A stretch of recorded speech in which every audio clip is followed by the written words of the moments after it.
கோடாகோடி சோத்திரம். ராஜாவாகிய தேவனை துதிக்கிறோம், துதிக்கிறோம், துதிக்கிறோம், துதிக்கிறோம், துதிக்கிறோம், துதிக்கிறோம். ஹல்லேலூயா, ஹல்லேலூயா, ஹல்லேலூயா, ஹல்லேலூயா. வல்லவரே உமக்கு ஸ்தோத்திரம், நல்லவரே உமக்கு ஸ்தோத்திரம், போதுமானவரே உமக்கு ஸ்தோத்திரம், ஸ்தோத்திரம், ஸ்தோத்திரம், ஸ்தோத்திரம், ஸ்தோத்திரம். Praise, praise, praise, praise. Hallelujah, hallelujah, hallelujah. ராஜாவாகிய தேவனை நன்றியோடு, நன்றியோடு, நன்றியோடு துதிக்கிறோம், துதிக்கிறோம், துதிக்கிறோம், துதிக்கிறோம், துதிக்கிறோம். இயேசு பெரியவரே, நம் இயேசு பெரியவரே, இயேசு பெரியவரே, நம் இயேசு பெரியவரே, இயேசு பெரியவரே, நம் இயேசு பெரியவரே, இயேசு பெரியவரே, நம் இயேசு பெரியவரே.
வானத்திலும் பூமியிலும் சகல அதிகாரம் பெற்று இயேசு பெரியவர். தேவகுமாரனாக இயேசு பெரியவர். என் ஆத்தும ரட்சகர் இயேசு பெரியவர். தேவகுமாரனாக இயேசு பெரியவர். ஆமென், ஆமென், ஆமென், ஆமென். ஆண்டவரை துதிக்கிறோம், துதிக்கிறோம், ஸ்தோத்திரிக்கிறோம், ஆராதிக்கிறோம், மகிமைப்படுத்துகிறோம், கனம் பண்ணுகிறோம். எங்கள் பெரிய தெய்வமே உமக்கு ஸ்தோத்திரம். வானம் எனக்கு சிங்காசனம், பூமி எனக்கு பாதபடி என்று சொன்னவர். உம்முடைய பாதபடியிலே இந்த 2026 ஆண்டு கடந்து வருகிறோம். கைகளை கட்டி கர்த்தர் கொடுத்த 2026 ஆண்டுக்காய் ஸ்தோத்திரம். 2026 ஆண்டுக்காக ஸ்தோத்திரம். நன்றி, நன்றி, நன்றி, நன்றி சொல்லுகிறோம், நன்றி சொல்லுகிறோம், நன்றி சொல்லுகிறோம், நன்றி சொல்லுகிறோம். ஹல்லேலூயா, ஹல்லேலூயா, ஹல்லேலூயா. ஆராதனை, ஆராதனை கர்த்தராகிய தேவனுக்கு ஆராதனை. ஹல்லேலூயா, ஹல்லேலூயா. எத்தனையோ நன்மைகளை என் வாழ்வில் செய்தாரே, ஏராளமாய் நன்றி சொல்லி.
கர்த்தருடைய புதிய அபிஷேகம், கர்த்தருடைய புதிய அபிஷேகம் எல்லா முகங்களை முறித்தது.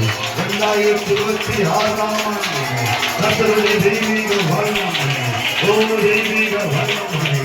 ஆமென், ஆமென். அசாதாரணமான மக்களாக கர்த்தர் மாற்றுகிறார், கர்த்தர் மாற்றுகிறார். பழையவைகள் ஒழிந்து எல்லாம் புதிதாக, எல்லாம் புதிதாக.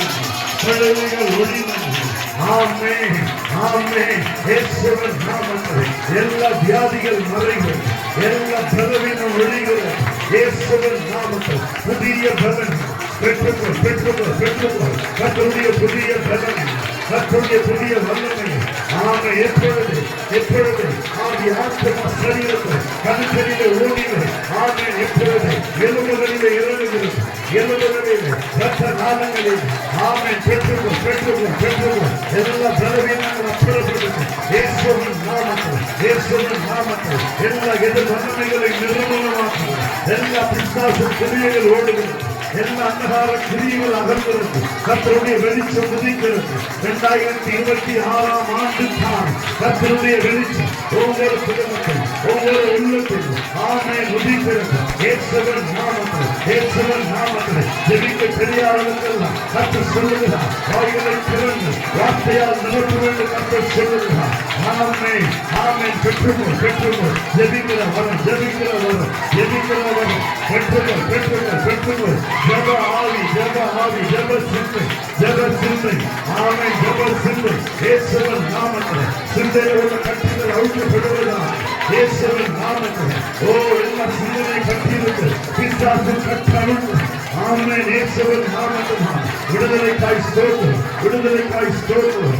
ஆமென். அல்லேலூயா. குடும்பங்களில் கர்த்தர் தாமே அசாதாரணமான காரியங்களை நிகழ பண்ணுகிறார், நிகழ பண்ணுகிறார். எல்லா அந்தகார கிரியைகள் அப்புறப்படுகிறது இயேசுவின் நாமத்தில். எல்லா எதிர் வல்லமைகள் ஓடுகிறது.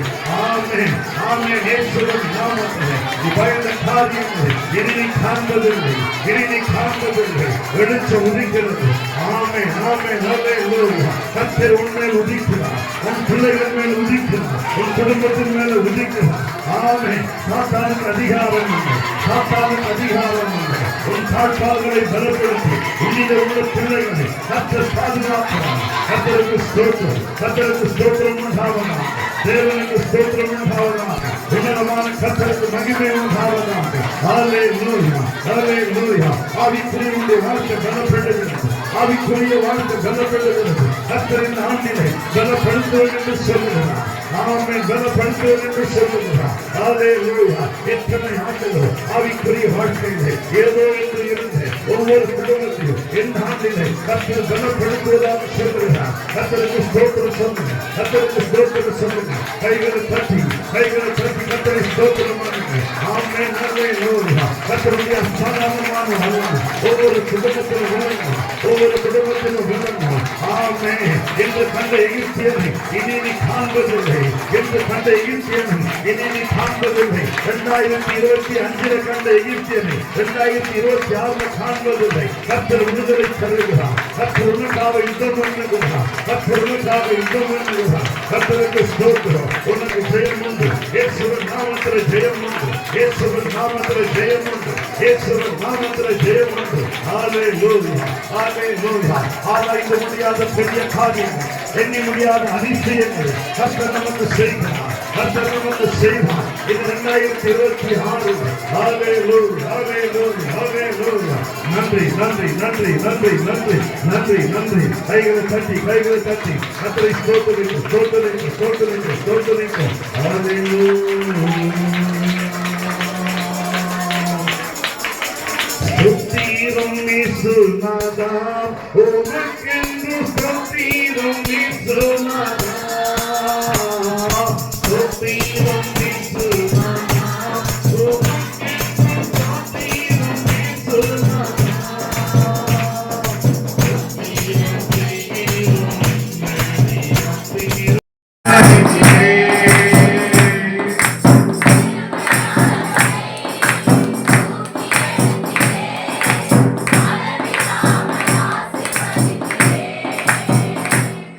Hare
ஆமென். அல்லேலூயா, அல்லேலூயா.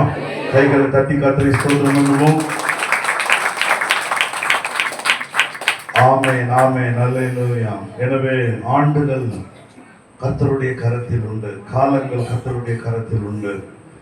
தேவன் தாமே ஒவ்வொரு ஆண்டிலும் ஒவ்வொரு காலகட்டத்திலும் நன்மைகளை செய்கிறார். எத்தனை பேர் சொல்றீங்க? அல்லேலூயா, ஆமென். வேதம் சொல்லுகிறது, அவர் தீமையை பார்க்காத சுத்த கண்ணன். நன்மைகள் மாத்திரமே தேவனிடத்தில் உண்டு. அல்லேலூயா, ஆமென். எனவே தீமை இல்லாத ஒரு தேவன். எனவே மக்கள் யாவருக்கும் நன்மை செய்கிறவர்.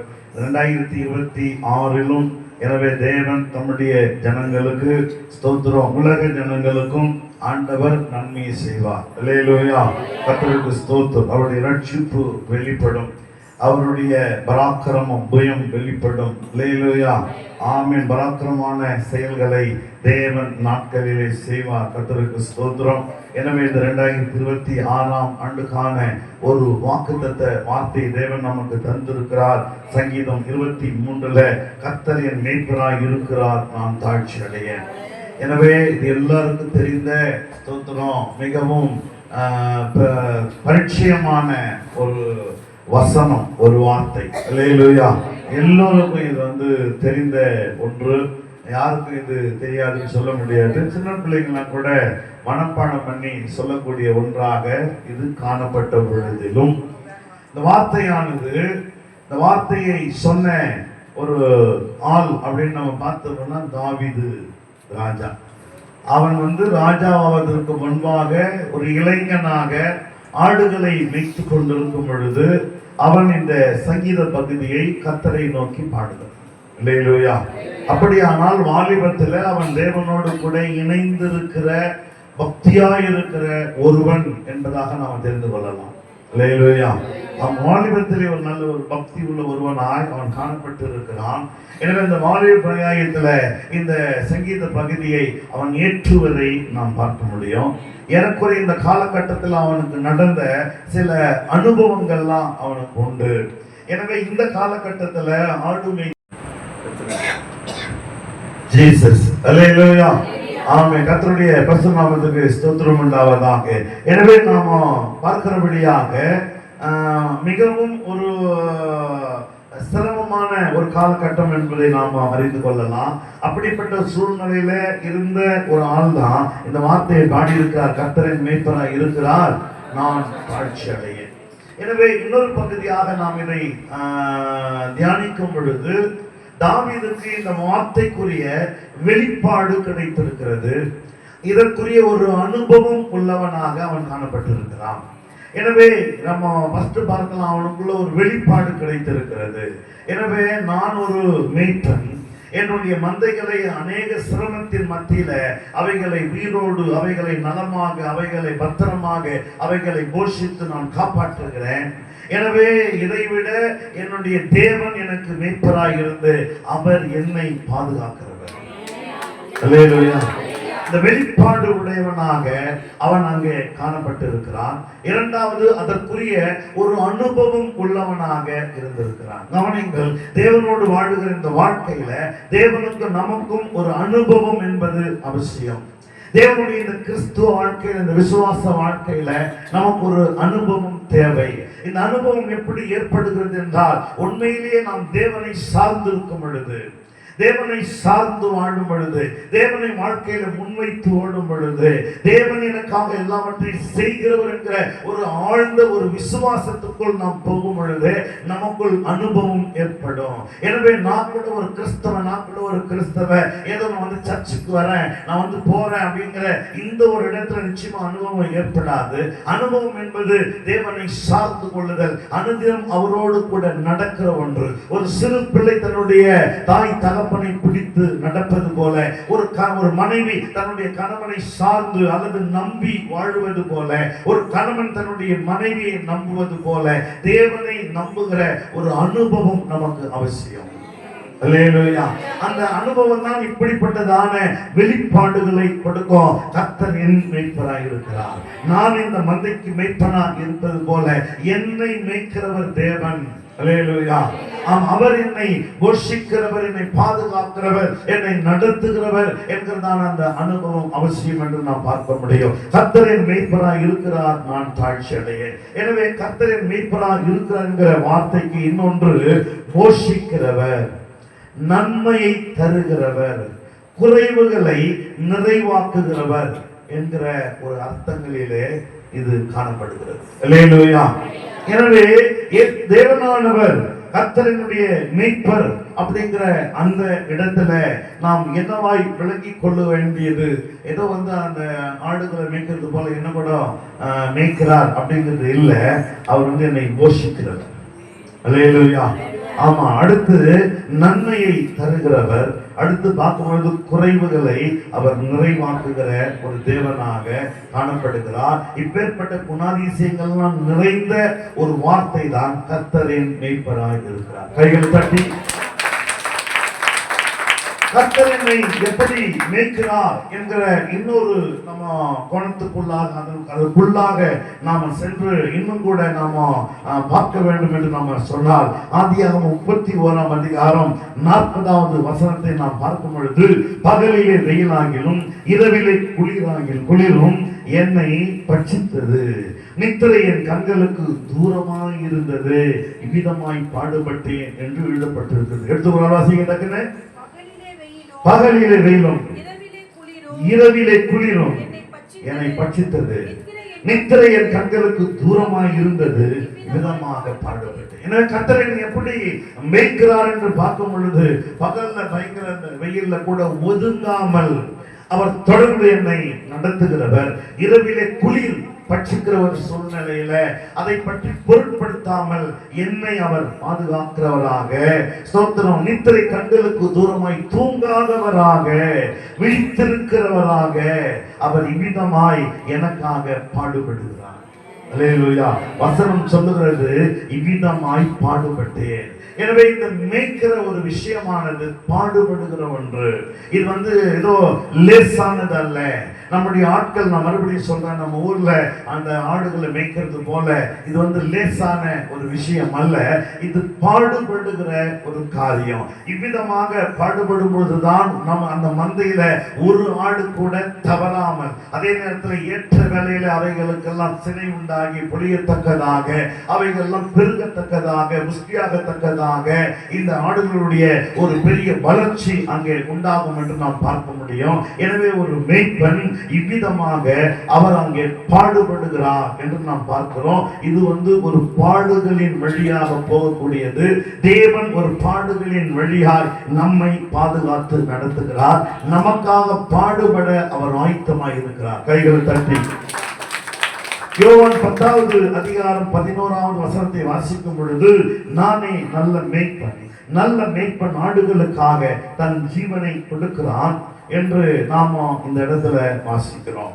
எனவே ஆண்டவர் அந்த ஸ்தோத்திரம் புதிய ஏற்பாட்டில் அந்த யோவான் சொல்லும் பொழுது, நானே நல்ல மேய்ப்பன் அந்த ஸ்தோத்திரம், நானே நல்ல மேய்ப்பன் ஆடுகளுக்காக தன் ஜீவனை கொடுக்கிறான். எனவே ஜீவனை கொடுத்து நம்மை பாதுகாக்கிற ஒரு தேவன். அல்லேலூயா. நான் மறுபடியும் ஏற்கனவே தாவீதை பற்றி சொன்னேன். அவனுக்கு ஒரு அனுபவம் இருந்தது. சிங்கத்தோடு கரடியோடு யுத்தம் பண்ணி தன் ஆடுகளை பாதுகாக்கிற ஒரு அனுபவம். ஆனால் ஆண்டவர் இயேசு சொல்லும் பொழுது, என் ஜீவனை கொடுக்கிறேன், நானே நல்ல மேய்ப்பன் ஆடுகளுக்காக தன் ஜீவனை உயிர் கொடுத்து ரத்தம் சிந்தி அவர் நம்மை எல்லாம் மீட்டிருக்கிறார். அல்லேலூயா. அந்த தாவீது யுத்தம் பண்ணி ஒரு சண்டை செய்து அந்த சிங்கத்தின் வாயிலும் கரடியின் வாயிலிருந்து தன்னுடைய ஆடுகளை அவன் மீட்டுக் கொண்டான். ஆனால் ஆண்டவர் இயேசுவோ அவர் ரத்தம் சிந்தி ஜீவனையே கொடுத்து நம்மை எல்லாம் பிசாசுடைய கரங்களில் இருந்து நம்மை மீட்டிருக்கிறார். அல்லேலூயா, அல்லேலூயா. எனவேதான் அவர் அங்கு சொல்லும் பொழுது, நானே நல்ல மேய்ப்பன் ஆடுகளுக்காக தன் ஜீவனை கொடுக்கிறான். அல்லேலூயா. அவன் உயிரையே கொடுக்கிறப்பா. ஸ்தோத்திரம். உயிரை கொடுத்து நம்மை மீட்டுக் கொள்ளுகிற ஒரு தெய்வம். உலகத்துல மனிதனுக்காக உயிர் கொடுத்த கடவுள் ஒருவர் முன்னுக்கு வரலாம். அல்லது யாரு அப்படின்னா இயேசு கிறிஸ்து. அல்லேலூயா. அநேக தெய்வங்கள் இருக்கலாம், அநேக கடவுள்கள் இருக்கலாம், அநேக கர்த்தாக்கள் இருக்கலாம், ஸ்தோத்திரம், அநேக நம்பிக்கைகள் இருக்கலாம். ஆனால் என்னை மீட்டுக் கொள்ளும்படி, என்னை ரட்சிக்கும்படி, என்னை பாதுகாக்கும்படியாக, என்னை நடத்தும்படியாக எனக்காக உயிர் கொடுத்த கடவுள் யார் அப்படின்னும் பொழுது அங்க பார்க்கிறோம் இயேசு கிறிஸ்துவானவர். அவர் உயிர் கொடுத்து ரத்தம் சிந்தி தன்னுடைய ரத்தத்தையே பிணையாக வைத்து, அல்லேலூயா, வசனம் சொல்லுகிறது கிரயத்துக்கு கொல்லப்பட்டீர்கள். அர்த்தம் என்ன? காசு கொடுத்து வாங்க அதான் கிரயத்துக்கு கொள்ளுதல். அப்ப தேவன் காசுக்கு பணத்துக்கு பதிலாக என்ன பண்ணாரு?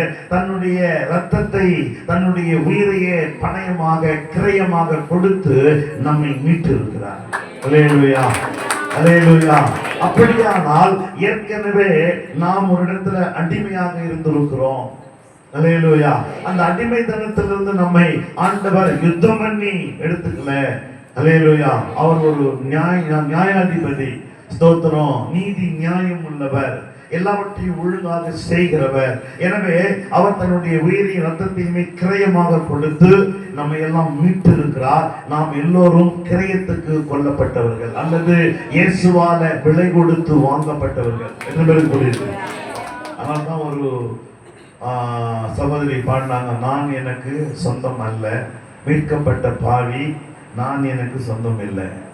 அல்லேலூயா. ஏன்னா எனக்கு சொந்தம் இல்லைன்னா என்ன? அவரு கிரயமாக தன்னுடைய உயிரின் ரத்தத்தையும் கொடுத்து மீட்டு இருக்கிறார். அல்லேலூயா. அதனாலதான் திரைப்பட நடிகர் அந்த ஏவிஎம் ராஜன் தனக்கு ஞானஸ்தானம் கொடுக்கும்போது பேர் வைக்கும்போது சொன்னாராம், நான் இயேசுவின் அடிமைன்னு பேர் வை. முன்னாள் திரைப்பட நடிகர் ஏவிஎம் ராஜன் இந்நாள் இயேசுவின் அடிமை. இயேசு நமக்கு சுயாதீனத்தை கொடுக்கிறார், மகன் மகள் என்கிற உரிமையை கொடுக்கிறார். ஆமென். அதே நேரத்துல நான் அவருக்கு அடிமை. ஏன்னா அவர் என்ன வாங்கியிருக்கிறார், கிரயத்துக்கு வாங்கியிருக்கிறார். வாங்கின ஆளுக்கு தானே பொருள் சொந்தம். அல்லேலூயா. ஒரு பொருளை போய் கடையில வாங்கிட்டீங்கன்னா உங்களுக்கு சொந்தம்.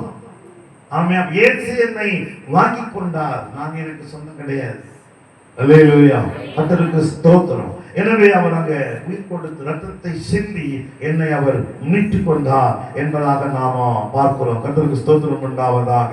எனவே இயேசு கிறிஸ்துவுடைய ரத்தத்தினால நாம மீட்கப்பட்டு இருக்கிறோம். கொலோசியர் 1வது அதிகாரத்துல 21, 22, 23 வசனங்களை வாசிக்கலாம். கொலோசியர் 1வது அதிகாரம், கொலோசியர் 1, 21, 22, 23 வசனங்கள் வேகமாக.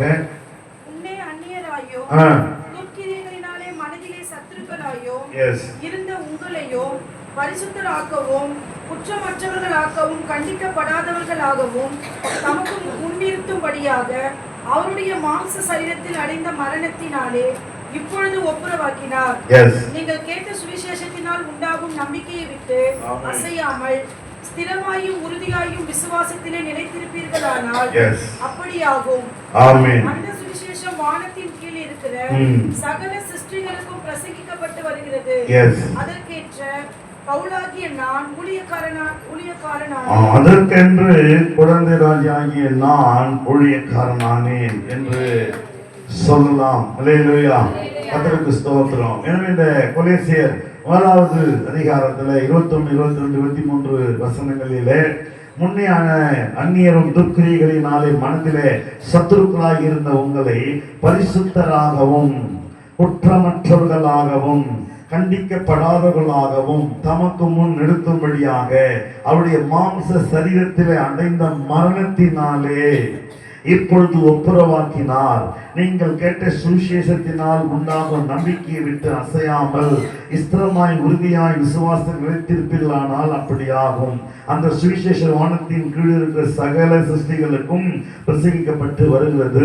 அதற்கென்றே பவுலாகிய நான் ஊழியக்காரனானேன் என்பதாகவும் 20வது வசனம், அவர் சிலுவையிலே சிந்திய இரத்தத்தினாலே சமாதானத்தை உண்டாக்கி பூலோகத்தில் உள்ளவைகள் பரலோகத்தில் உள்ளவைகள் யாவையும் அவர் மூலமாய் தமக்கு ஒப்புரவாக்கி கொள்ளவும் அவருக்கு பிரியமாயிற்று. அல்லேலூயா.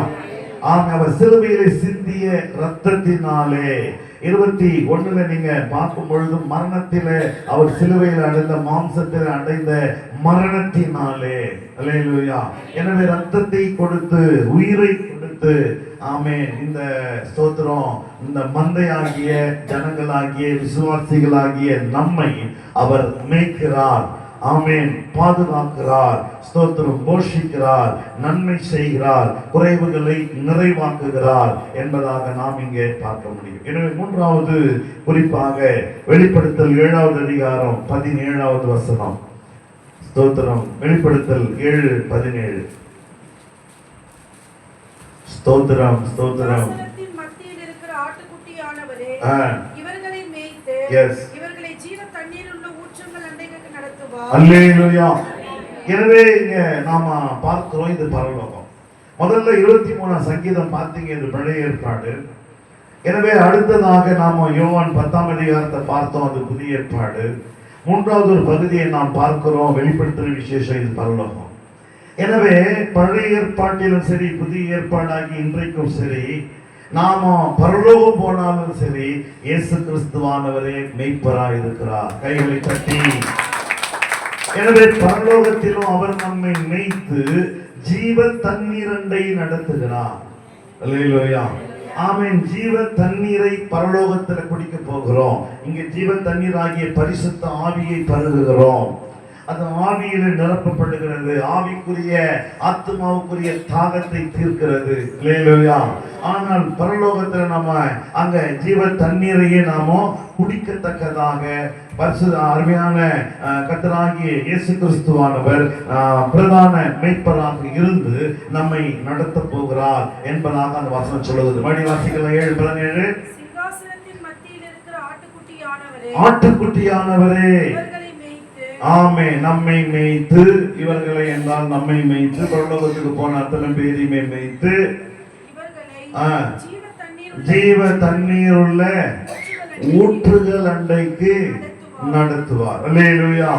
ஆமென். ஆக இவ்விதமாக பழைய ஏற்பாடானாலும் புதிய ஏற்பாடானாலும் ஆமென் பரலோகமானாலும் கர்த்தராகிய இயேசு கிறிஸ்துவானவர் அங்கே மேய்ப்பராய் இருந்து நம்மை மேய்க்கிறவர், நம்மை போஷிக்கிறவர், நன்மையை தருகிறவர், குறைவுகளை நிறைவாக்குகிறவர் என்பதாக இந்த வசனத்துல நாம் இங்கே பார்க்கிறோம். கர்த்தருக்கு ஸ்தோத்திரம். எனவே நாம இந்த 3 பகுதியை பார்த்தோம். 3 பகுதியிலிருந்து முதல் பகுதியை மறுபடியும் கூட நாம் பார்க்கும் பொழுது கர்த்தரின் மேய்ப்பராய் இருக்கிறார்.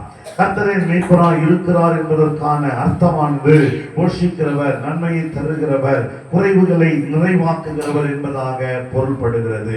இதை நாம் முதல்ல பார்க்கும்போது போஷிக்கிறவர் என்று நாம் பார்க்கிறோம். யாத்திராகமம் 16வது அதிகாரத்தை நாம் முழுவதும் பார்க்கும் பொழுது அங்கே இஸ்ரவேல் ஜனங்களை எகிப்திலிருந்து, எகிப்தின் அடிமை தனத்திலிருந்து தேவனை யுத்தம் பண்ணி அவர்களை விடுவித்து வனாந்தரத்துக்கு கொண்டு வந்தார் என்பதாக நாம் பார்க்க முடியும். எனவே வனாந்தரத்தில் அவர்கள் புறப்பட்டு வந்த காலகட்டங்களிலே தங்கள் கைவசம் இருந்த பல சாப்பாடுகளை அவர்கள் சாப்பிட்டு அவர்கள் அந்த காலத்தை கடந்த சூழ்நிலையில 16ஆம் அதிகாரத்துல அவர்கள் கையில் ஒன்றுமே இல்லாமல் போனது. சாப்பிட ஒன்றுமே இல்லை. வந்த ஜனங்கள் ஏறக்குறைய 15 லட்சத்துக்கும் மேலானவர்கள். அல்லேலூயா. எவ்வளவு பேருங்க? எவ்வளவு பேருங்க? 15 லட்சத்துக்கும் மேலான ஜனங்கள். அவங்களுக்கு என்ன இல்லை அப்படின்னா சாப்பாடு இல்லை. இவ்வளோ ஜனங்களுக்கு சாப்பாடு, அதுவும் வனாந்தரத்துல என்ன செய்யறது? வனாந்தரம்னா என்னது? பாலைவனம். வெறும் மண்ணை தவிர ஒண்ணுமே இல்லை, இருக்காத ஒரு இடம். இப்பேற்பட்ட இந்த இடத்துல என்ன செய்யறது? இத்தனை லட்சக்கணக்கான ஜனங்களை நாமெல்லாம் தெரியாம முட்டாள்தனமா இந்த மோசேவுடைய பேச்சை கேட்டு, இந்த பாஸ்டர் பேச்சை கேட்டு நம்ம வந்துட்டோம். அல்லேலூயா. எகிப்துல என்ன மாதிரி சாப்பாடு சாப்பிட்டு இருந்தோம்? நம்ம ஒரு கால அடிமையா இருந்தா கூட அங்க கொம்மட்டி காய்களும், வெள்ளை பூண்டுகளும், வெங்காயமும், இறைச்சிகளும், இப்படி டிஃபரெண்டான சாப்பாடுலாம் கூட அங்க சாப்பிட்டு தானே இருந்தோம். இல்லை.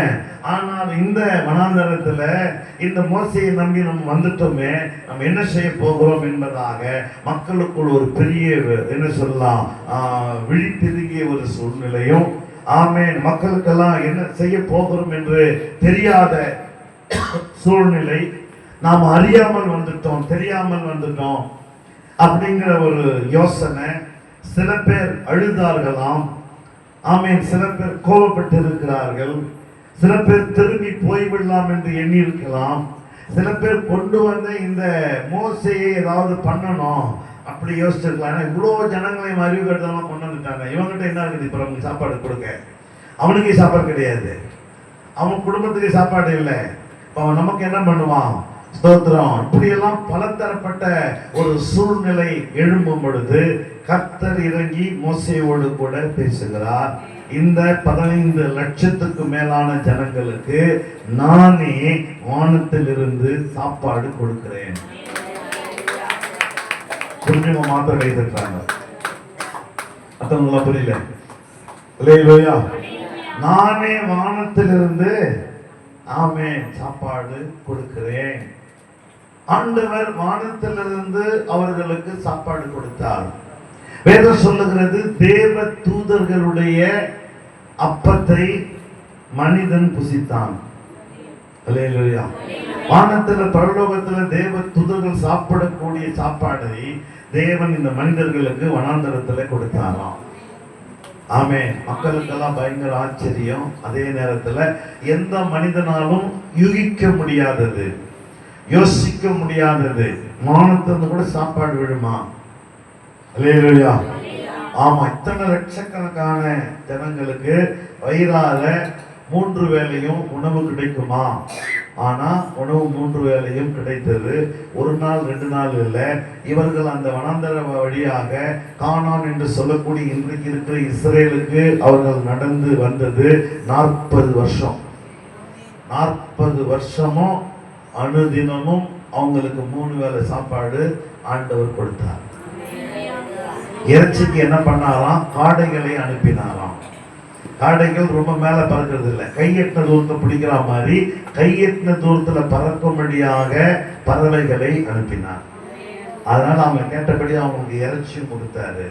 அல்லேலூயா. ஆமா, தேவ தூதர்கள் சாப்பிடக்கூடிய அப்பத்தையும் அவங்களுக்கு கொடுத்தாரு. ஆமென். இந்த 40 வருஷத்துல ஒருத்தனை கூட ஜுரம் வரல. அல்லேலூயா. ஒரு ஆளு கூட எந்த உடல்நிலை அங்க மோசமா போச்சுன்னு சொல்றதுக்கே இல்லாமல் அத்தனை பேருமே சுகமா இருந்தார்கள். ஆமென். இப்படிப்பட்டதான ஒரு சாப்பாடை தேவனானவர் வானத்திலிருந்து கொடுத்தார். இதற்கு அர்த்தமா கர்த்தரின் மேய்ப்பனாய் இருக்கிறார் என்கிற வார்த்தை போஷிக்கிறவர். கைகளை தட்டி அல்லேலூயா. ஆமென். நம்மை போஷிக்கிற ஒரு தேவன். எனவே இந்த 2026ல கர்த்தர் நமக்கு மேய்ப்பராய் இருந்து நம்மை போஷிக்கிறவராக நம்மை போஷிப்பார். அல்லேலூயா. ஆமென். நம்முடைய தேவைகளை எல்லாம் பூரணமாக சந்திப்பதாக தேவனானவர் வாக்கருளுகிறார். அல்லேலூயா. இந்த போஷிப்பு என்பது சரீர பிரகாரமாக மாத்திரமல்ல, நம்முடைய ஆவி ஆத்மாவுக்குரிய ஒரு போஷிப்பையும் இது குறிக்கும். அல்லேலூயா. எனவே நாம் தேவனுடைய பிள்ளைகளாக இருக்கிறோம். வெறும் உடலுக்குரிய சாப்பாடு மாத்திரம் போராது, நிச்சயமா ஆவிக்குரிய சாப்பாடு தான் மிகவும் அவசியமானது. எத்தனை பேர் சொல்றீங்க? அல்லேலூயா. பிரியமானவனே, ஆத்துமா வாழ்கிறது போல, ஆமா, பிரியமானவனே வயிறு வாழ்வது போல அப்படிங்கிறா. ஆமென். பிரியமானவனே, அனுதினமும் நல்லா நீ சாப்பிடுற மாதிரி வாழ்க்கை இருக்கும் அப்படி சொல்லல. பிரியமானவனே, ஆத்மா வாழ்வு. அப்ப ஆத்மா வாழ வேண்டும். அப்ப ஆத்மா வாழ்வதற்கு தேவனுடைய இந்த போஷிப்பு மிகவும் அவசியம் என்பதை நாம் அறிந்து கொள்ளலாம். அல்லேலூயா. கர்த்தருக்கு ஸ்தோத்திரம். போஷிக்கிறவர். அடுத்ததாக நாம் பார்க்கிறோம், நன்மையை தருகிறவர். ஸ்தோத்திரம். தேவன் நன்மையை தருகிறவர். தேவனிடத்துல நன்மை அல்லாமல் எந்த தீமையும் இல்லை. அவர் நல்ல தெய்வம். அல்லேலூயா. உலகத்துல தீமையானவர்களுக்கும் நன்மை செய்கிறார். எத்தனை பேர் சொல்றீங்க? எத்தனை பேர் ஒத்துக்கிறீங்க? வேதம் சொல்லுது, அவர் நல்லோர் மேலும் தீயோர் மேலும் தமது நீதியின் சூரியனை உதிக்க பண்ணுகிறார், மழையை வர்ஷிக்க பண்ணுகிறார். அல்லேலூயா. எல்லாரும் உலகத்துல அவன் எல்லாருக்குமே தேவன் நன்மை செய்கிறவர். ஸ்தோத்திரம். எனவே அங்க நாம பார்க்கிறோம் நன்மையை தருகிற தேவன். யாக்கோபு 1:17 நாம் படிக்கும் பொழுது, நன்மையான எந்த ஈவும் பூரணமான எந்த வரமும் வரத்திலிருந்து உண்டாகி ஜோதிகளின் பிதாவிடத்திலிருந்து இறங்கி வருகிறது. அல்லேலூயா. அவன் நன்மையான ஈவுகளை தருகிற தேவனானவர் நன்மையை அவர் என்ன பண்றாராம்? தருகிறார். ஸ்தோத்திரம். அல்லேலூயா. அவன் நன்மை தேவனிடத்திலிருந்து ஸ்தோத்திரம் பரத்திலிருந்து பரலோகத்திலிருந்து இறங்கி வருகிறது. தேவன் கொடுக்கிறவர். ஸ்தோத்திரம். அல்லேலூயா. அப்படின்னு சொல்லி நாம் இந்த யாக்கோபுடைய நிருபத்துல நாம் இங்க வாசிக்கிறோம். எனவே நன்மையை தருகிறவர். நன்மை அப்படின்னு நம்ம அந்த அதை வந்து எதில் ஒப்பிடலாம்? ஸ்தோத்திரம். நன்மை. ஒரு வீடு நமக்கு ஆண்டவர் தராது நன்மை. இல்லையா? தேவ உலகத்தை படைக்கும் போது எல்லாமே நல்லது நல்லது நல்லதுன்னு சொல்லி வந்தார். நன்மை தான். நல்லது என்பது நன்மை. நன்மை என்பது நல்லது. இல்லையா? ஆமா. ஆக இவ்விதமாய் நம்முடைய வாழ்க்கையில நன்மையாய் நடக்கிற எல்லாமே நன்மை தான். நமக்கு பிரயோஜனமான எல்லாமே நன்மை தான். நமக்கு முன்னேற்றமான எல்லாமே நன்மை தான். ஆக இவ்விதமாக நன்மையான இந்த ஈவுகளாலே தேவன் நம்மை நிரப்புகிறவர். அல்லேலூயா. அந்த ஈவுங்கிற வார்த்தை நான் ஏற்கனவே சொன்னேன். அது தேவன் கொடுக்கிற ஒரு பரிசு. ஆமென். தேவன் நமக்கு பரிசாக அல்லேலூயா அவர் எப்பொழுதுமே ஒரு பரிசை நமக்கு தந்து கொண்டே இருக்கிறவர் என்பதாக நாம் இங்கே பார்க்க முடியும். அதனால தேவன் நன்மையை தருகிறவர். ஸ்தோத்திரம். அதனால இந்த நன்மை அப்படின்னும் போது இதுதான் அப்படின்னு இல்லை. நமக்கு எதெல்லாம் பிரயோஜனமானதோ அத்தனையும் நன்மை. படிக்கிற பிள்ளைகளுக்கு பாஸ் பண்றது நன்மை. இல்லையா? வியாபாரம் பண்றாங்களுக்கு நல்ல லாபம் நன்மை. வேலை செய்யறவங்களுக்கு ஒரு உயர்வு நன்மை. ஆமென் அப்படின்னு அவர் சொல்லிட்டு இருக்கலாம். இவ்விதமாக நமக்கு தேவையான முன்னேற்றமான அனைத்துமே நன்மையானது. இந்த நன்மை எங்க இருக்குது? தேவனிடத்தில் இருக்கிறது. தேவனிடத்தில் நமக்கு என்ன பண்ணுதான்? இறங்கி வருகிறது. அல்லேலூயா. கர்த்தருக்கு ஸ்தோத்திரம். மூன்றாவதாக வார்த்தையை நம்ம அங்கே பார்க்கிறோம். குறைவுகளை நிறைவாக்குகிறவர். அல்லேலூயா. எல்லாம் சொல்லுங்க. குறைவுகளை நிறைவாக்குகிறவர். ஆமென். கர்த்தருக்கு ஸ்தோத்திரம். குறைவுகளை நிறைவாக்குகிற ஒரு தேவன் அப்படின்னு சொல்லி பிலிப்பியர் 4 அதிகாரம் 19 வசனம். பிலிப்பியர் 4:19. ஸ்தோத்திரம். பிலிப்பியர் 4 அதிகாரம் 19வது வசனம். என் தேவன் தம்முடைய ஐஸ்வரியத்தின்படி உங்கள் குறைவுகளை எல்லாம் கிறிஸ்து இயேசுவுக்குள் நிறைவாக்குவார். மகிமையிலே நிறைவாக்குவார். கிறிஸ்து இயேசுவுக்குள் மகிமையிலே. இந்த வார்த்தை என்னன்னு பார்த்தீங்கன்னா ஸ்டார்ட் பண்ணுங்க. ஸ்டார்ட் பண்ணலாம். என் தேவன் தம்முடைய ஐஸ்வரியத்தின்படி உங்கள் குறைவுகள் எல்லாம் கிறிஸ்து இயேசுவுக்குள் மகிமையிலே நிறைவாக்குவார்னா பரலோகத்தை நிறைவாக்குவார்னு அர்த்தம். அல்லேலூயா. ஆமே. அதனுடைய சரியான வார்த்தை என்னன்னு பார்த்தீங்கன்னா கிறிஸ்து இயேசு மகிமையினால் நிறைவாக்குவார். மகிமையிலே இல்லை, அது இனி வரக்கூடியது எதிர்காலம். ஆமென். மகிமையினால் நிறைவாக்குவார் என்பது நிகழ்காலம். இன்னைக்கு நமக்கு தேவை நன்மை. அல்லேலூயா. அதனால பரலோகத்துல போன பார்த்துக்கலாம் கிடையாது. இன்றைக்கு நமக்கு தேவை அது. எனவே கிறிஸ்து இயேசுடைய மகிமையினால் நிறைவாக்குகிற தேவன். ஆமென். அதனால நாங்க பார்க்கிறோம் குறைவுகளை நிறைவாக்குகிறவர். எனவே நம்முடைய வாழ்க்கையில் நம்ம நிறைய குறைவுகளில் இருக்கிறோம். இந்த 2026வது ஆண்டிலே அந்த குறைவுகள் எல்லாம் நிறைவாக்கப்படும் என்பதாக தேவன் இந்த சங்கீதம் 23:1 மூலமாக வாக்கு பண்ணுகிறார். அல்லேலூயா. ஆமா. விசுவாசத்தின் மூலமாய் இவைகளை எல்லாம் நாம் பெற்றுக்கொள்ள முடியும். நாம் இவைகளை நம்புவதின் மூலமாய் பெற்றுக்கொள்ள முடியும். இந்த வசனத்தை பிரேம் போட்டு வீட்டில் மாட்டிக்கிறதுனாலலாம் பெற்றுக்கொள்ள முடியாது. ஹலோ. இந்த வசனத்தை நம்புவதில் 2026 எங்க சர்ச்சில் எங்களுக்கு கொடுத்த இந்த வாக்கு தத்தத்துக்காய் ஸ்தோத்திரம். இந்த வாக்கு தத்தத்துல இருக்கக்கூடிய இந்த வர்ஷிப், இந்த நன்மை, இந்த குறைவுகளை நிறைவாக்குகிற இந்த காரியங்களுக்காய் ஸ்தோத்திரம். இவைகளை நான் விசுவாசிக்கிறேன். என் தேவனால் இவைகள்லாம் செய்யக்கூடியதுதான். அவருக்கு ரொம்பவும் அனாவசியம், அவரால் செய்ய முடியும் என்று நாம் அறிக்கை பண்ணுவதன் மூலமாய், விசுவாசிப்பதின் மூலமாய் இவைகளை நம்முடைய வாழ்க்கையில நாம் பெற்று அனுபவிக்க முடியும். கைகளை தட்டி ஸ்தோத்திரம், ஸ்தோத்திரம், ஸ்தோத்திரம். அல்லேலூயா. ஆம். எனவே வாக்குத்தத்தங்களை தருகிற தேவன் உண்மை உள்ளவர். அந்த வாக்குத்தத்தங்களை அவர் நிறைவேற்றுகிறார். வாக்குத்தத்தங்கள் எல்லாம் கிறிஸ்து இயேசுக்குள் ஆம் என்றும் ஆமேன் என்றும் இருக்கிறது. அப்படின்னா அது அப்படிதான், அப்படியே நிறைவேறும். கிறிஸ்துவுக்குள்ளாக நிறைவேறும். கிறிஸ்துக்குள் அதெல்லாம் நமக்கு நடக்கக்கூடியதுதான். அல்லேலூயா. ஆமா. ஏன் அந்த கிறிஸ்துவுக்குள் ஆம் ஆம் என்ற அந்த வார்த்தை எல்லாம் வந்துச்சு அப்படின்னா, வாக்குத்தத்தம் அதெல்லாம் பழைய ஏற்பாடுங்க அப்படிங்கிற ஒரு யோசனை. அதெல்லாம் அவங்களுக்கு தான். என்ன, பழைய ஏற்பாடு விசுவாசிகளுக்கு, புதிய ஏற்பாடு நமக்கு இல்லை அப்படிங்கிற ஒரு யோசனை எல்லாம் உண்டு. எனவே தான் பரிசுத்த ஆவியானவர் இந்த புதிய ஏற்பாட்டில இந்த வார்த்தையை கூட எழுதி வச்சிருக்காரு. வாக்குத்தத்தங்கள்லாம் கிறிஸ்துவுக்குள் ஆம் என்றும் ஆமேன் என்பதெல்லாம் வந்து பலிக்கக்கூடியது, நமக்குரியதுதான், உங்களுக்குரியதுதான். எனவே நீங்கள் விசுவாசிங்கள். கிறிஸ்து இயேசுவுக்குள்ளாக இவைகளை நீங்கள் பெற்றுக்கொள்ளுங்கள், பெற்று நீங்கள் அனுபவியுங்கள். அல்லேலூயா. பெரிய மாணவனே, உன் ஆத்துமா வாழ்கிறது போல நீ எல்லாவற்றிலும் வாழ்ந்து நீ சுகமாய் இரு என்பதாக இந்த வசனங்கள் நமக்கு ஆணித்தரமாய் வருவதை நாம் இங்கே பார்க்க முடியும். அதனால இந்த சங்கீதம் 23:1 எல்லாருக்கும் தெரிந்த ஒன்றுதான் அப்படின்னு சொல்லிட்டு, இது வந்துட்டு சின்ன பசங்கள்லாம் வந்து மனப்பாடமா சொல்லுகிற ஒரு காரியன்ற அந்த ஒரு கண்ணோட்டத்துக்குள்ள நாம போகாதபடி இது கர்த்தருடைய வார்த்தை. அல்லேலூயா. இரண்டாவது, இந்த வார்த்தை ஒரு மனுஷனுடைய அனுபவமான ஒன்று. அவன் தாவீது, அவன் தன்னுடைய வாழ்க்கையில இந்த வார்த்தைக்குரிய ஒரு அனுபவசாலியாக, இந்த வார்த்தைக்குரிய வெளிப்பாடு பெற்றவனாக, இந்த வார்த்தைக்கு உரியவனாகவும் அவன் காணப்பட்டான். நான் ஒரு மேய்ப்பன். அல்லேலூயா.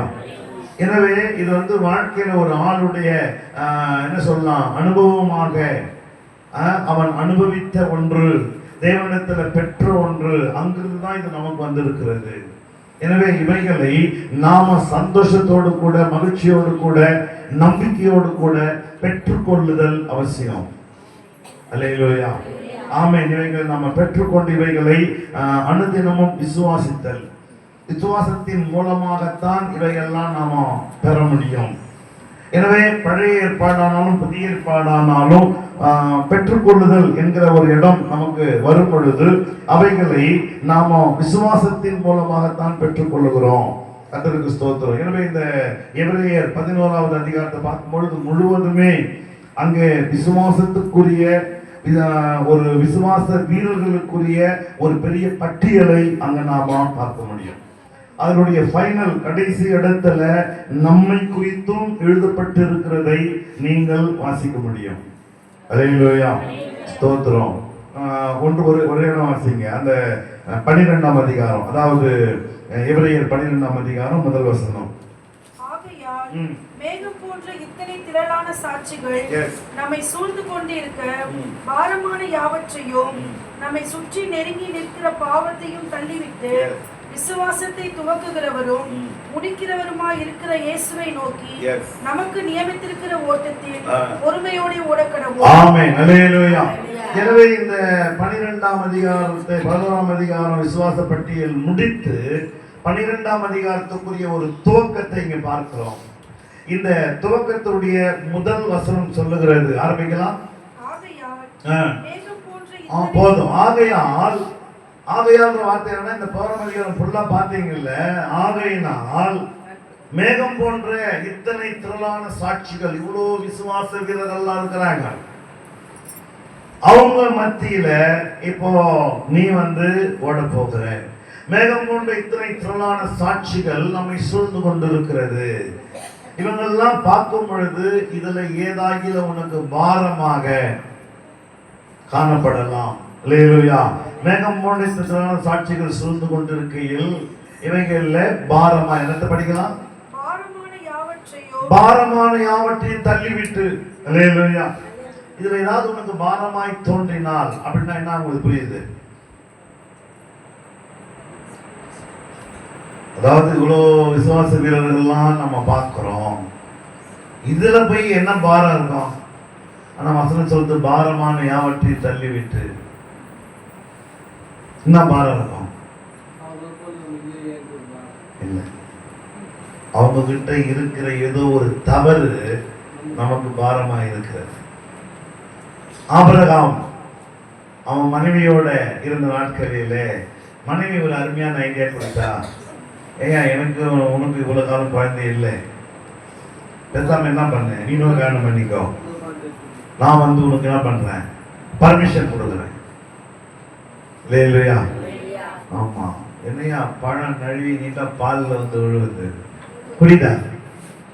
ஆமா. அப்படின்னு அவர் என்ன பண்ணாரு, அவரு ஓகேம்மா அப்படின்னு 4 பழம் கல்யாணம் பண்ணிக்கிட்டேன். அந்த அம்மாவுக்கும் அவருக்கும் அது சரியா இருந்தாலும் அது தேவனுக்கு சித்தம் இல்லாதது. சித்தம் என்னன்னா இவங்களுக்கு ஒரு குழந்தை பிறக்கும், அது அப்படி சொல்லி தான் அவனை கூப்பிட்டார். நான் உங்களுக்கு ஒரு பிள்ளை தருவேன். அல்லேலூயா. அவனுக்குள் சந்ததிகள் ஆசீர்வதிக்கப்படும். ஆமென். அதாவது அவனுக்கு குறிச்சு அவங்க 2 பேரும் குறிச்சு தான் வாக்குத்தத்தம். அவனுக்கும் அவனுடைய மனைவிக்கும். இன்னொரு மனைவிக்கு இவனுக்கு வந்து இன்னொரு காரணம் பண்ணிக்கணும்ன்ற தேவ சித்தம் இல்லை. அதை எப்போ செட்டிருப்பாரு. இவன் இன்னொரு காரணம் பண்ணி குழந்தை பெற்றுவான் அப்படின்னா கத்துலாத்துக்கு இவனுக்கு குழந்தை கொடுக்கணும். அல்லேலூயா. இதுதான் இந்த மாதிரி சில இடங்களை சில பேர்ட்ட நீங்க கண்டுபிடிக்கலாம். ஆமென். ஆமா. என்னதான் பாஸ்டர் வந்து என்ன நமக்கு ரொம்ப பிடிச்ச ஆள் அப்படின்னாலும் அவர்கிட்ட பிடிக்காத சில விஷயமும் இருக்குது. பாரமான யாவற்றையும் தள்ளிவிட்டு. அல்லேலூயா. என்னதான் நீங்க எனக்கு ரொம்ப பிடிச்சவங்க அப்படின்னாலும் பிடிக்காத சில விஷயம் இருக்குது. பாரமான யாவற்றையும் தள்ளிவிட்டு. இதுதான் பாரம். மேலும் கொண்ட இத்தனை திரளான சாட்சிகள் நம்மை சூழ்ந்து கொண்டிருக்க பாரமான யாவற்றையும் தள்ளிவிட்டு நெருக்கி நிற்கிற பாவத்தையும் தள்ளிவிட்டு. அல்லேலூயா. ஆமா. நம்மை நெருக்குகிற நம்முடைய இது வந்து நம்முடைய ஓன் ஸ்தோத்திரம், சொந்த விஷயம். அந்த பாவத்தையும் தள்ளிவிட்டு விசுவாசத்தை, நமக்குள்ள ஒரு விசுவாசம் வந்தது இயேசு மேல. இது வந்து தானா வந்த விஷயம் இல்லை.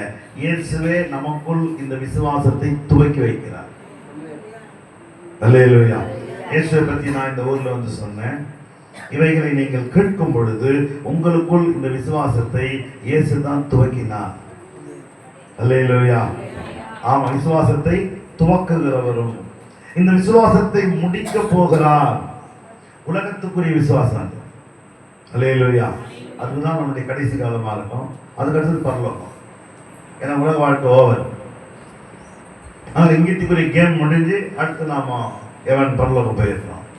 அப்ப அந்த விசுவாசத்தை இங்கே முடிக்கிறவர், துவக்கினவர், முடிக்கிறவருமாயிருக்கிற இயேசுவை நோக்கி நியமித்திருக்கிற ஓட்டத்தில் பொறுமையோடு ஓடுங்கள். உங்களுக்குன்னு ஒரு ஓட்டத்தை தேவன் நியமித்து வைத்திருக்கிறார். அல்லேலூயா. ஆமா. எனக்குன்னு ஒரு இந்த விசுவாச வாழ்க்கையில எனக்கு ஒரு ஓட்டத்தை வச்சிருக்கிற அது ஊழியம். அல்லேலூயா. அதை போல உங்களுக்கு நியமிக்கப்பட்ட இந்த விசுவாச வாழ்க்கையில இருக்கிறது. அந்த நியமிக்கப்பட்ட அந்த காரியத்துல இயேசுவை நோக்கி ஓடக்கடவோம். கடைசி வார்த்தை நமக்கு நியமித்திருக்கிற ஓட்டத்தில் பொறுமையோடு ஓடக்கடவோம். ஆமா. அதுக்கு மேல இயேசுவை நோக்கி நமக்கு நியமித்திருக்கிற ஓட்டத்தில் பொறுமையோட. அல்லேலூயா. இந்த ஓட்டத்துல நான் பார்த்து ஓடக்கூடிய ஒருவர் இருக்கிறாரு. அவர்கிட்ட நீ எந்த பாவத்தையும் பார்க்க முடியாது, எந்த பாரத்தையும் பார்க்க முடியாது. அவர் யாரு? அதுதான். மேகம் ஒன்றைத்த சாட்சிகள் இருக்குது. இவங்கெல்லாம் பார்த்து நம்ம பரவாயில்ல பார்த்தா சிங்கத்தை கிழிச்சாங்க, அதை பண்ணாங்க, இதை பண்ணாங்க, என்ன குழந்தைய வந்து சாகல் கொடுத்தாங்க, உயிரோடு பெற்றாங்க. இப்படி பராக்கிரமான விஷயங்கள்லாம் எழுதி ரொம்ப இன்ட்ரெஸ்ட் பண்ணாலும் அங்க பாரமான சில காரியம் இருக்கிறது.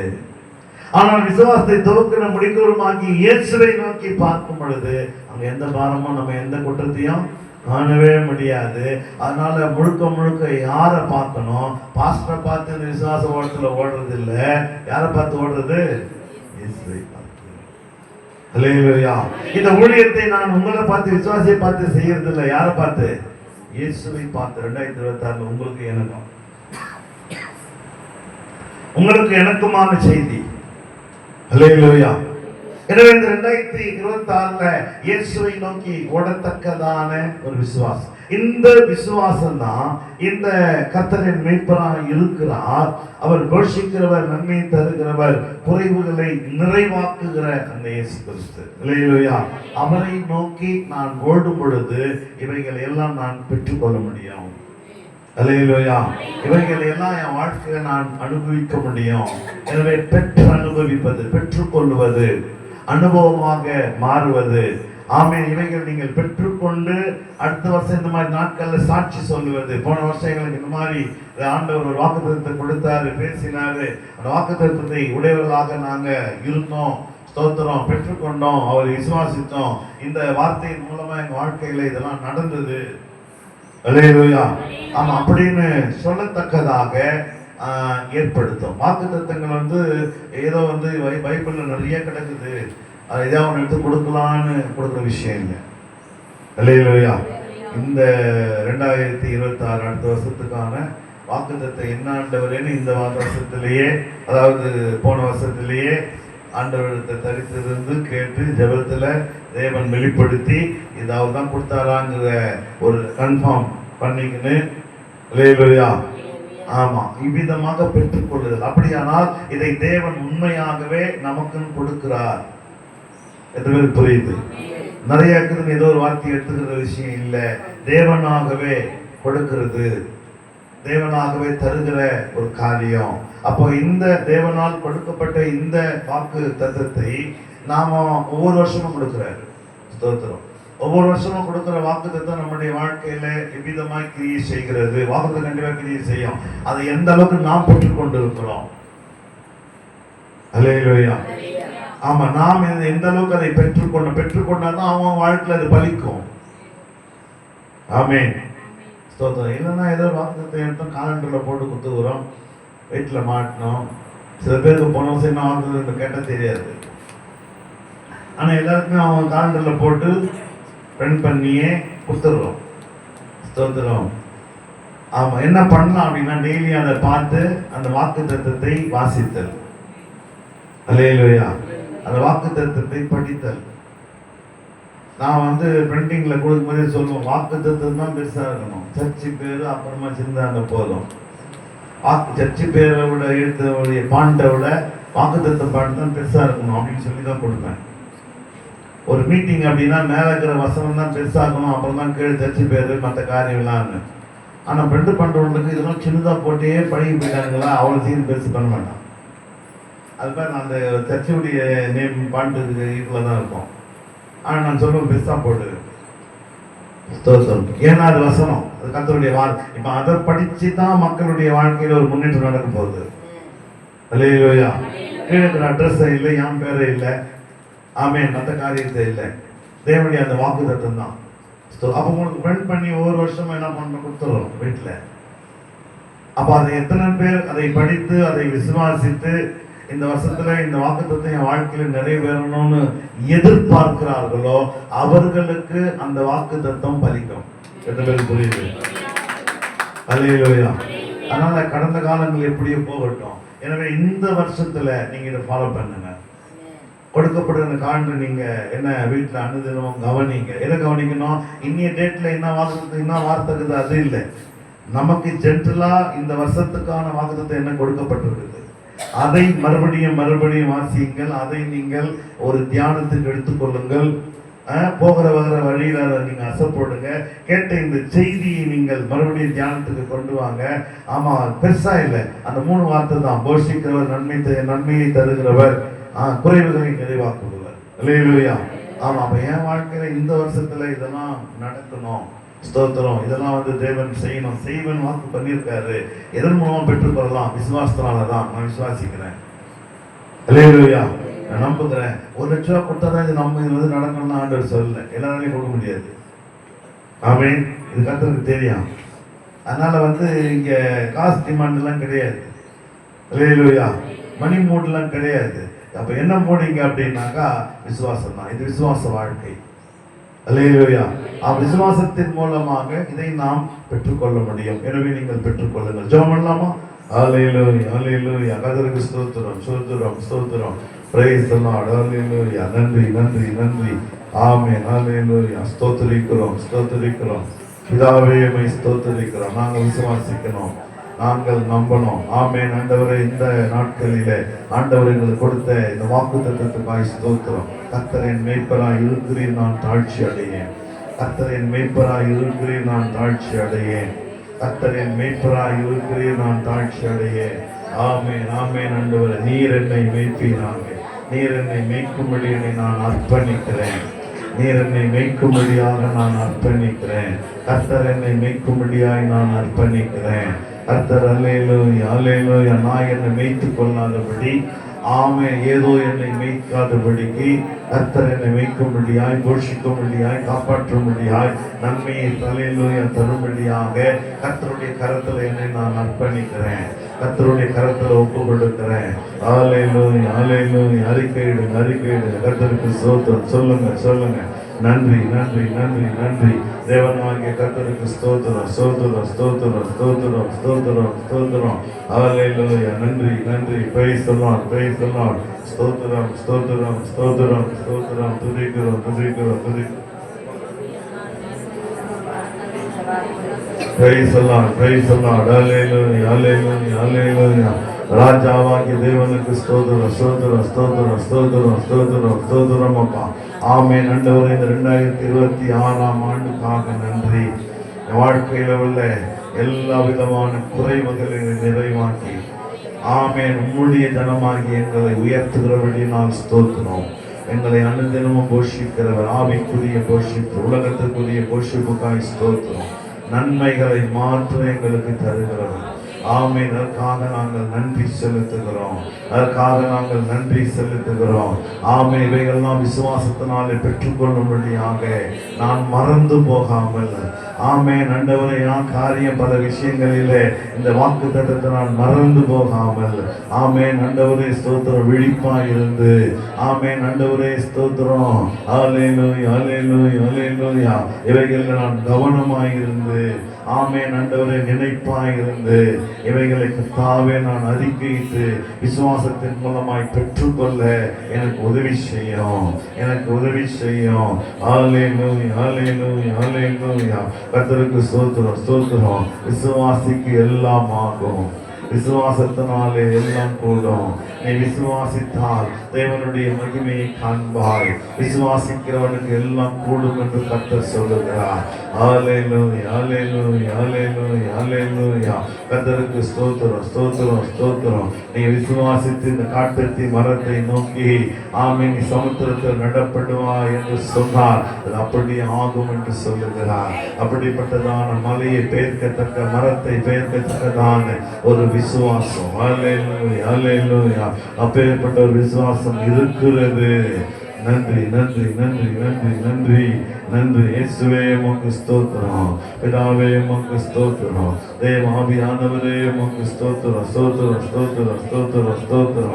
ஆமென். கர்த்தர் தாமே ஏதேன் தோட்ட சபைக்கு நீர் அப்படியே செய்கிற கிருபைக்காக ஸ்தோத்திரம். இயேசு கிறிஸ்துவின் நாமத்தினால வேண்டிக் கொள்ளுகிற நல்ல பிதாவே. கைகளை தட்டி சொல்லிப்போம். ஆமென். நம்ம அப்படியே உட்காருவோம். கர்த்தருக்கு ஸ்தோத்திரம்.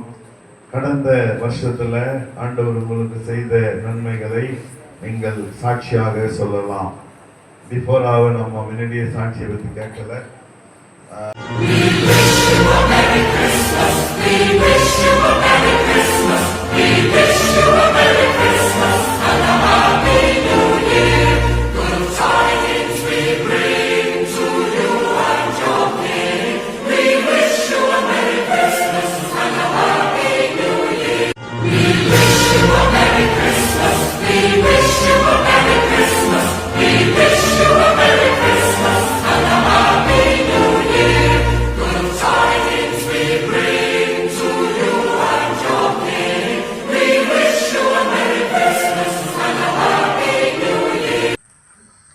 ஆண்டவர் இயேசு கிறிஸ்துவின் ஏற்ற நாமத்தினால உங்கள் யாவருக்கும் எனது கிறிஸ்மஸ் நல்வாழ்த்துதலை நான் தெரிவித்துக் கொள்கிறேன்.